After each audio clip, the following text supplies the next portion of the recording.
महाराष्ट्रामध्ये काँग्रेस पक्षाला एक मोठा धक्का बसलेला आहे। महाराष्ट्र काँग्रेसचे एक बड्या नेत्याने आज राजीनामा दिलेला आहे।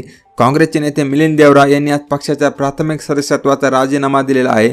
मिलिंद देवरा यांच्या निर्णयाने सध्या सोशल मीडियावर कार्यकर्त्यांमध्ये खूप मोठ्या प्रमाणावर गोंधळ उडालेला आहे। सोशल मीडियाच्या माध्यमातून त्यांनी ट्विट करत ही माहिती दिली आणि अचानक राजीनामा दिल्याने राजकीय वर्तुळात मोठी खळबळ उडालेली आहे। दक्षिण मतदारसंघात महाविकास आघाडीत मोठी धुसफूस सुरू असल्याचं दिसत आहे।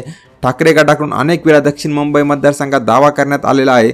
त्यामुळेच काँग्रेस नेते मिलिंद देवरा नाराज असल्याचं दिसून आलं आणि याच नाराजीतून काँग्रेसला सोडचिठ्ठी त्यांनी दिलेली आहे असे म्हटले जाते। काँग्रेसच्या सर्व पदांसह पक्ष सदस्यत्वाचा राजीनामा दिला असल्याची माहिती मिलिंद देवरा यांनी ट्विट करून दिलेली आहे।